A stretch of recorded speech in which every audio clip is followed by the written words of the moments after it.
മുമുക്ഷുവിൻ്റെ എല്ലാ പ്രിയപ്പെട്ട പ്രേക്ഷകർക്കും നമസ്കാരം. ഇന്നത്തെ ഈ വീഡിയോയിലൂടെ നിങ്ങളെ പരിചയപ്പെടുത്തുന്നത് ശേഷാദ്രി സ്വാമികളെയും ശേഷാദ്രി ആശ്രമത്തെയും കുറിച്ചിട്ടാണ്.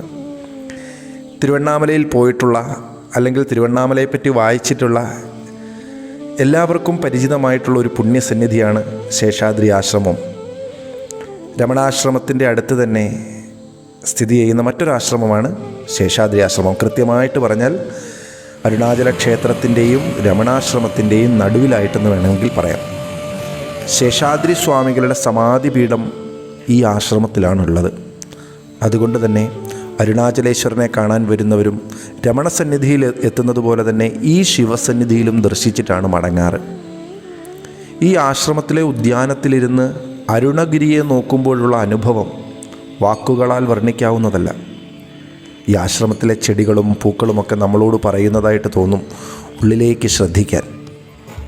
ഇനി നമുക്ക് ശേഷാദ്രി സ്വാമികളിലേക്ക് വരാം. ആരായിരുന്നു ശേഷാദ്രി സ്വാമികൾ? 1870 ജനുവരി 22 വരദരാജൻ്റെയും മരതകത്തിൻ്റെയും പുത്രനായിട്ടാണ് ശേഷാദ്രി സ്വാമികൾ പൂജാതനായത്. കുട്ടിക്കാലത്ത് തന്നെ അദ്ദേഹത്തിന് തൻ്റെ അച്ഛനെയും അമ്മയെയും ഒക്കെ നഷ്ടപ്പെട്ടു. പിന്നീടുള്ള കാലം ആ 10 വയസ്സുകാരൻ്റെ ജീവിതത്തിൽ ഒരു വഴിത്തിരിവായിരുന്നു. കുട്ടിക്കാലത്ത് തന്നെ കാമാക്ഷി ദേവിയുടെ സന്നിധിയിൽ ചെന്ന് മൂകപഞ്ചശതി എന്ന കൃതിയും അതുപോലെ ദുർഗാസൂക്തവും അല്ലെങ്കിൽ മറ്റേതെങ്കിലും മന്ത്രങ്ങളുമൊക്കെ അനേകവട്ടം ചൊല്ലുമായിരുന്നു. എങ്ങനെയായിരുന്നാലും സർവ്വസമയവും ജപം നടത്തി അലഞ്ഞു തിരിഞ്ഞു നടക്കുന്ന ഒരു സ്വഭാവം ശേഷാദ്രി സ്വാമികൾക്കുണ്ടായിരുന്നു. ജഗദംബികയായ കാമാക്ഷി ദേവിയുടെ ദർശനം, ആ ഒരു ദർശനം കൊണ്ടിട്ട് കർമ്മബന്ധം വിച്ഛേദിക്കാനുള്ള സ്വാമികളുടെ ത്വര കാണുമ്പോൾ ബന്ധുക്കൾക്ക് പോലും ആശ്ചര്യമായിരുന്നു. ചിലപ്പോൾ ആരും കാണാതെ ശ്മശാനത്തിലൊക്കെ പോയിരിക്കും. വൈരാഗ്യം ലഭിക്കാനായിട്ട് ശ്മശാനത്തോളം പറ്റിയ സ്ഥലം വേറെ ഏതാ ഉള്ളേ?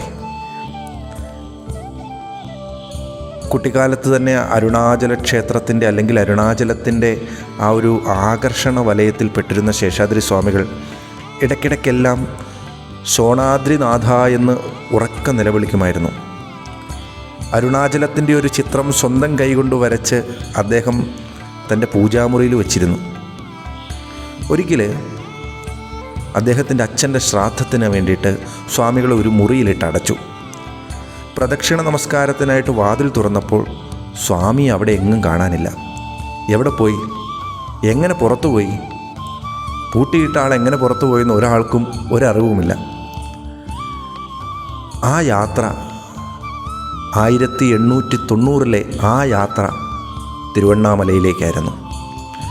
പിന്നീടുള്ള 40 വർഷം ആ സിദ്ധൻ അരുണാചലത്തിൽ തന്നെ വസിച്ചു. ഈ 40 വർഷത്തിൽ സ്വാമിയുടെ ദിവ്യലീലകൾ പലരും കണ്ടിട്ടുണ്ട്.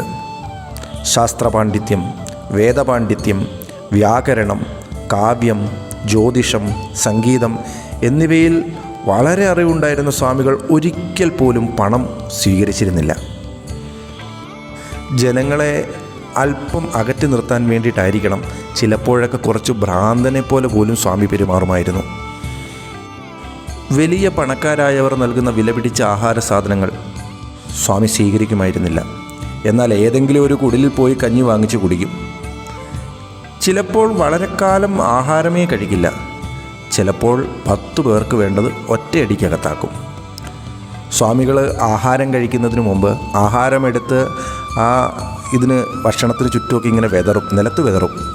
എന്താണ് ഇങ്ങനെ ചെയ്യുന്നതെന്ന് സ്വാമിയോട് ചോദിച്ചാൽ അദ്ദേഹം പറയും, ദേവന്മാർക്കും കാണാൻ പറ്റാത്ത ഭൂതഗണങ്ങൾക്കും കൊടുക്കുന്നതൊക്കെയാണെന്ന്. പകൽ മുഴുവനും പല സ്ഥലങ്ങളിലായിട്ട് ഓടി നടക്കുകയും രാത്രിയാവുമ്പോൾ ജനവാസമില്ലാത്ത ഏതെങ്കിലും സ്ഥലത്ത് വിശ്രമിക്കും. ഇങ്ങനെയൊക്കെ ആണെങ്കിലും സ്വാമിക്ക് ഉറക്കം വളരെ വിരളമാണ്. രാത്രി അധിക നേരവും ധ്യാനത്തിലിരിക്കും. അധികമുറങ്ങിയാൽ യമൻ പിടിക്കുമെന്നാണ് സ്വാമിയുടെ മതം. ചിലരെന്തെങ്കിലുമൊക്കെ പ്രതീക്ഷിച്ച് സ്വാമികൾക്ക് വില പിടിച്ച തുണികളും ഒക്കെ കൊടുക്കാറുണ്ട്. എന്നാൽ ആ വസ്ത്രങ്ങൾ ഒന്നുകിൽ ഏതെങ്കിലും ഭിക്ഷക്കാരൻ്റെ കയ്യിലോ അല്ലെങ്കിൽ പല കഷ്ണങ്ങളായിട്ട് കീറി തെരുവിൽ നടക്കുന്ന കാളയുടെ വാലിലും കൊമ്പിലുമൊക്കെ അലങ്കാരമായി കെട്ടിത്തൂക്കും. ഒന്നും തന്നെ സ്വാമികൾ സ്വീകരിക്കാറുണ്ടായിരുന്നില്ല. ഒരിക്കൽ ഒരു ക്ഷുരകൻ സ്വാമികളെ ക്ഷൗരം ചെയ്യാനായിട്ട് നിർബന്ധിച്ചു. തലമുടിയും താടിയും പകുതി വടിച്ചതും സ്വാമി എഴുന്നേറ്റ് ഒറ്റപ്പോക്ക്. പിന്നീട് കുറേ കാലം ആ പാതി ക്ഷൗരം ചെയ്തതുമായിട്ടാണ് സ്വാമി നടന്നത്. ഒരുപക്ഷെ ഇത്തരം തമാശകളെല്ലാം തന്നെ തൻ്റെ അകത്തുള്ള ഗംഭീരമായ സാക്ഷാത്കാരത്തിനെ മറയ്ക്കാനായിട്ടുള്ള അദ്ദേഹത്തിൻ്റെ വിദ്യയായിരുന്നിരിക്കണം. ഒരിക്കൽ TV അയ്യരെന്നു പേരുള്ളൊരു ഭക്തനോട് ശേഷാദ്രി സ്വാമികൾ പറഞ്ഞു, തിരുവണ്ണാമലയിൽ 3 ലിംഗങ്ങളുണ്ട്. 1 അരുണഗിരി തന്നെ, 2 രമണസ്വാമി, 3 ശേഷാദ്രി. ഇങ്ങനെ നിരവധി സംഭവങ്ങൾ ശേഷാദ്രി സ്വാമികളുടെ ജീവിതത്തിലേത് പറയാനുണ്ട്. തിരുവണ്ണാമലയിൽ താമസിച്ചിരുന്ന മറ്റൊരു വ്യക്തിയാണ് സുബ്രഹ്മണ്യ മുതലയാർ.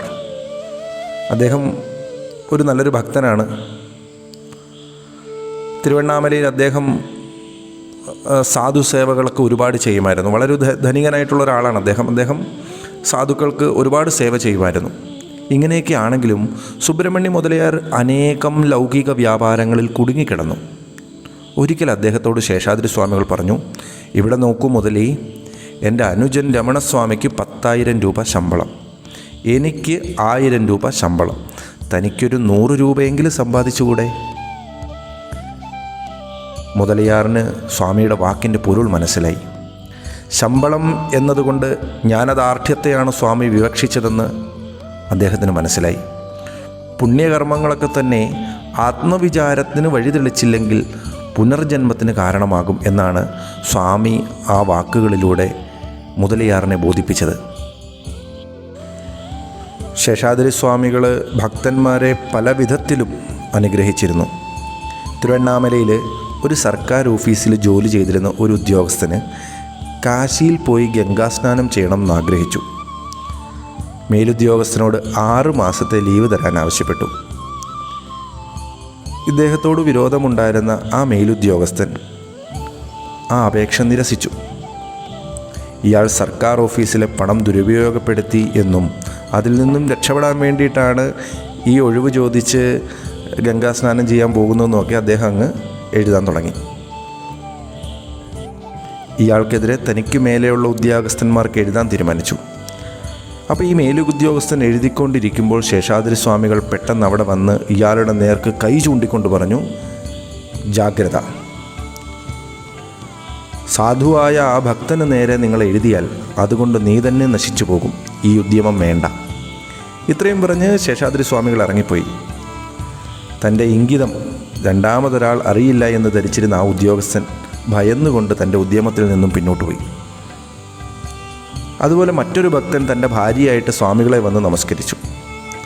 തൻ്റെ ഭാര്യയ്ക്ക് ഏതോ മാറാവ്യാധി പിടിപെട്ട് ശരീരം വീർത്തിരിക്കുകയാണെന്നും സ്വാമികൾ അനുഗ്രഹിക്കണമെന്നും പ്രാർത്ഥിച്ചു. ശേഷാദ്രി സ്വാമികൾ ഒരു പിടി മണ്ണെടുത്ത് അതിലൊരു നുള്ള് അവളുടെ വായിലിട്ട് ബാക്കിയുള്ള മണ്ണ് ശരീരത്തിൽ പൂശാൻ പറഞ്ഞു. ഇത് കഴിഞ്ഞ് 4-ാമത്തെ ദിവസം ആ സ്ത്രീ പൂർണ്ണമായും രോഗത്തിൽ നിന്ന് മുക്തയായി. മറ്റൊരിക്കലുണ്ടായൊരു സംഭവം, സ്വാമികൾ തെരുവിലൂടെ നടക്കുമ്പോൾ പെട്ടെന്നൊരു തുണിക്കടയിൽ കയറി. അവിടെ ഉണ്ടായിരുന്ന ഏറ്റവും വില പിടിച്ച ഒരു സാരി എടുത്ത് അനേകം കഷ്ണങ്ങളായിട്ട് വലിച്ചങ്ങ് കീറി. സ്വാമികളുടെ മഹത്വം അറിയാമായിരുന്ന ആ കടക്കാരൻ ഒന്നും പറയാതെ സ്വാമികളെ നമസ്കരിച്ചു. അന്ന് വൈകുന്നേരം തന്നെ ഈ വികൃതിയുടെ ഫലം ആ കടക്കാരനറിഞ്ഞു.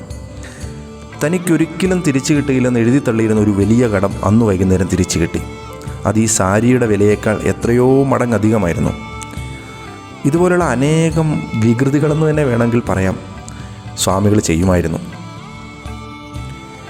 ഒരിക്കൽ അത്യത്ഭുതമായ ഒരു സിദ്ധിവൈഭവം പൊതുസ്ഥലത്ത് വെച്ചിട്ട് ജനങ്ങൾ കണ്ടു. ഭയങ്കരമായ ചൂടുള്ളൊരു വേനൽക്കാലം, വെള്ളത്തിന് നല്ല ക്ഷാമം. തിരുവണ്ണാമലയിലെ അനേകം ഭക്തന്മാർ സ്വാമികളുടെ ചുറ്റും കൂടി. സ്വാമി മഴ വേണമെന്ന് പ്രാർത്ഥിച്ചു. ഉടനെ ശരി എന്ന് പറഞ്ഞിട്ട് ശേഷാദ്രി സ്വാമികൾ ചമ്രം പടഞ്ഞിരുന്നു. അടുത്ത ക്ഷണം കാർമേഘങ്ങൾ ആകാശത്ത് നിരന്ന് തോരാത്ത മഴ ആരംഭിച്ചു.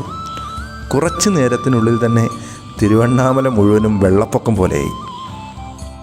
ശേഷാദ്രി സ്വാമികൾ പലപ്പോഴും സ്വയം താനൊരു പാർവതീദേവിയായി ഭാവിച്ചിരുന്നു.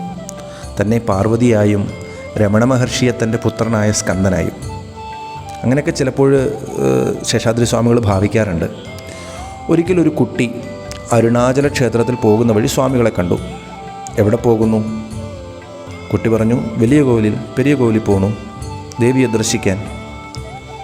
ശേഷാദ്രി സ്വാമികൾ ആ കുട്ടിയോട് കണ്ണടയ്ക്കാൻ പറഞ്ഞു. കണ്ണടച്ചിട്ട് ആ കുട്ടി കണ്ണ് തുറന്നപ്പോൾ താൻ ദേവിയുടെ സന്നിധിയിൽ നിൽക്കുന്നതായിട്ട് ആ കുട്ടി കണ്ടു. കൊച്ചു കുട്ടികളെപ്പോലെയുള്ള സ്വാമികളുടെ സ്വഭാവവും ആധ്യാത്മിക അനുഭവത്തിൻ്റെ ആഴവും തിരുവണ്ണാമലയിലെ ജനങ്ങൾ ഒരുപാട് അനുഭവിച്ചിട്ടുണ്ട്. 1929 ജനുവരി 4 ആ മഹാത്മാവ് മഹാസമാധിയായി. തിരുവണ്ണാമല മുഴുവനുമുണ്ടായിരുന്നു ആ മഹാൻ്റെ സമാധി പൂജ കാണാൻ. ഭഗവാൻ ശ്രീ രമണ മഹർഷി ശേഷാദ്രി സ്വാമികളുടെ ശരീരത്തെ സമാധിയിരുത്തുന്നതുവരെ കൂടെ തന്നെ ഉണ്ടായിരുന്നു. ഈ സമാധി ക്ഷേത്രം ഇന്നും രമണാശ്രമത്തിന് തൊട്ടടുത്ത് തന്നെയുണ്ട്. പാതാളലിംഗ ഗുഹയിൽ രമണ മഹർഷിയെ ആദ്യമായി കണ്ടതും ശേഷാദ്രി സ്വാമികളാണ്. ശരിക്കും ജഡാന്ത ബധിരോന്മത്ത ബാലാകൃതിയായിരുന്നു ശേഷാദ്രി സ്വാമികൾ. ശേഷാദ്രി സ്വാമികളെ ചെറുതായെങ്കിലും മനസ്സിലാക്കാൻ ഈ വീഡിയോയിലൂടെ നിങ്ങൾക്ക് സാധിക്കട്ടെ എന്ന് ഭഗവാനോട് പ്രാർത്ഥിച്ചുകൊണ്ട് ഈ വീഡിയോ സമർപ്പിക്കുകയാണ്. ഇനി തിരുവണ്ണാമലയിൽ പോകുമ്പോൾ ശേഷാദ്രി ആശ്രമത്തിലും നിങ്ങൾക്ക് സന്ദർശിക്കുവാൻ സാധിക്കട്ടെ എന്ന് പ്രാർത്ഥിക്കുകയാണ്. ഈ വീഡിയോയിലൂടെ നിങ്ങൾക്ക് തന്ന അറിവുകൾ പൂർണ്ണമായിട്ടും നച്ചൂർ വെങ്കട്ടരാമൻ സ്വാമി എഴുതിയ ആത്മസാക്ഷാത്കാരം എന്ന ബുക്കിൽ നിന്നെടുത്തതാണ്. ഈ ബുക്ക് രമണാശ്രമത്തിലുമൊക്കെ വാങ്ങാൻ കിട്ടുന്നതാണ്. അത് വായിച്ചാൽ നിങ്ങൾക്ക് രമണ മഹർഷിയെയും തിരുവണ്ണാമലയെയും ഒക്കെ കൂടുതൽ അടുത്തറിയാൻ